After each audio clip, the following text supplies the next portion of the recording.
আমরা সবাই জানি যে ব্যাংকে টাকা থাকলে তার কিন্তু একটা ইন্টারেস্ট আছে, হ্যাঁ ইন্টারেস্ট।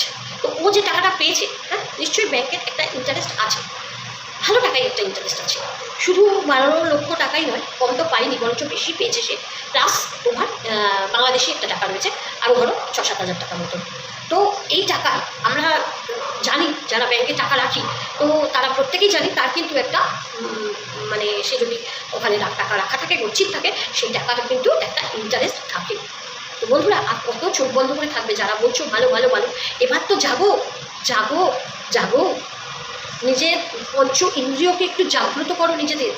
হ্যাঁ চলো বন্ধুরা, কেমন আছো সবাই? আশা করি অনেক ভালো আছো। মহব্বত একটা ছোট্ট ব্লগে তোমাদের সবাইকে স্বাগত জানিয়ে আমি আমাদের ব্লগটা শুরু করলাম। ওয়াইটির মতন এরকম একটা ইন্টারন্যাশনাল প্ল্যাটফর্মে এসে কারা হাত পাতে, যাদের মানে একদম নিঃশেষ অবস্থা, যাদের পিঠ দেওয়ালে ঠেকে গেছে, একমাত্র তারাই কিন্তু ওয়াইটিতে এসে আমার মনে হয় হাত পাতা উচিত। এই নয় কি আমার বাড়ি আছে, আমার গাড়ি আছে, সেগুলো জমি জমা আছে, সেগুলো আগে বিক্রয় না করে আমি আগেই এসে নিজের মানে সাধের সব কিছু রেখে দিয়ে আমি বাড়িতে এসে হাত পাতবো। আর যেহেতু সে এত বড় একটা ব্লগার, সবাই একটা পরিচিত মুখ, সবাই কিন্তু এদিক ওদিক শেয়ার করো, তার কাছে 12 লক্ষ টাকা উঠেছে। শুধু 12 লাখ টাকা সে বলেছে, কিন্তু আমার মনে হয় আরও বেশি উঠেছে। শুধু এই নয় বন্ধুরা, তোমরা 12 লাখ টাকা করে বলছো, কিন্তু আমার মনে হয় যে বাংলাদেশি যে টাকা 6-7 লাখ টাকা উঠেছে সেটাও কম করে 20 থেকে 22 লক্ষ টাকা কিন্তু আজকে টিনার অ্যাকাউন্টে রয়েছে। তার থেকে 10,000 টাকা ও একজনকে দিয়েছে তার টিন সারাইয়ের জন্য।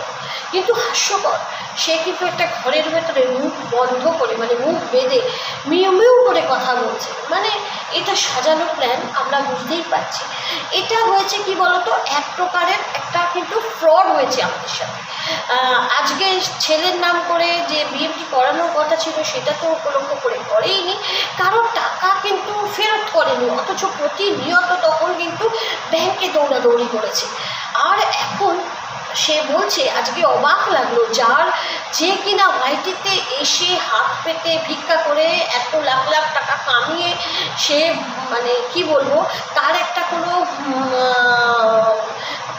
কোনো সাউন্ড নেই, মানে তার কোনো আওয়াজ নেই, যে সে টাকাটা ওইভাবে পড়ে রয়েছে, মানে টাকাটা ইন্টারেস্ট পাচ্ছে। বন্ধুরা, সেই 12 লাখ টাকা প্লাস 6 লাখ টাকার একটা ইন্টারেস্ট হচ্ছে, মোটা টাকা ইন্টারেস্ট পাচ্ছে। হ্যাঁ, তো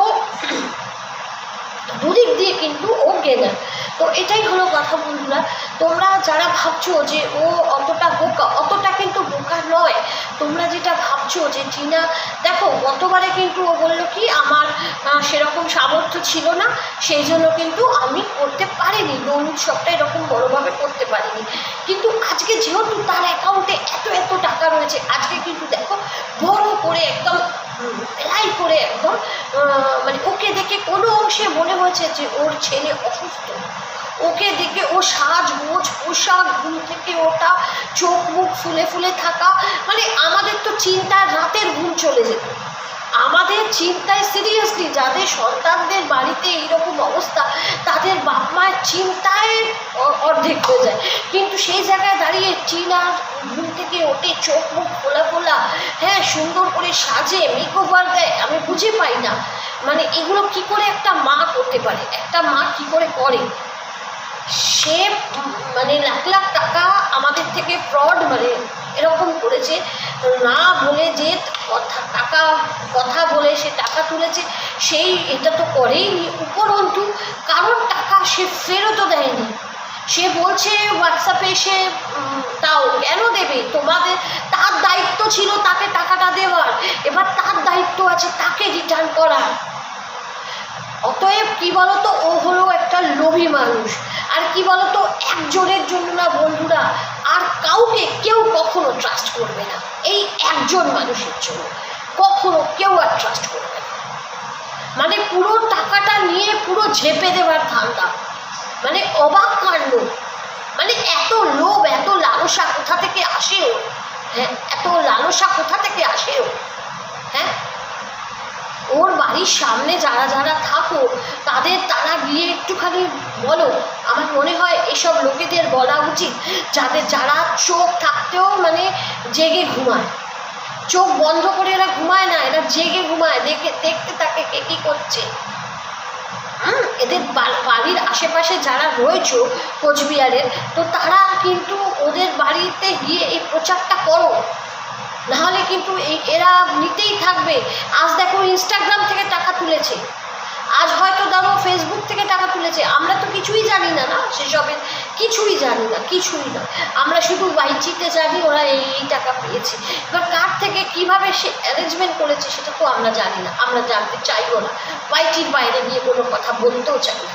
কিন্তু যে এরকমভাবে আমাদেরকে হ্যারাস করতে পারে সে কিন্তু সব পারে। তো এটাই বলবো বন্ধুরা, একটু চোখ কান খোলা রাখো, দেবার আগে বারবার ভাবো কাকে দিচ্ছি। এর থেকে যদি তোমরা একটা কোনো গরিব ঘরের বাচ্চার মানে সন্তানের বিয়ের জন্য সবাই টাকাটা তুলে দিতে, না আমার মনে হয় তার চাইতে বড় আশীর্বাদ হতে পারতো না। একটা প্রেগনেন্ট মহিলাকে দাও, রাস্তায় যে শুয়ে রয়েছে তার জন্য কিছু চিন্তা করো, বৃদ্ধাশ্রমে গিয়ে দাও। এইসব মহিলাদের দিও না যারা বলে এক করে আরেক, এটা উচিত নয় না। মানুষের একটা বিশ্বাস থেকে একটা মানুষ বিশ্বাস করে তাকে দেওয়া হয়েছে, সেই বিশ্বাস কি সে রাখতে পেরেছে, আগে সেটার জবাব সে দিক। তো চলো বন্ধুরা, টাটা, সবাই খুব ভালো থেকো, আনন্দ থেকো, পরিবারের সঙ্গে থেকো।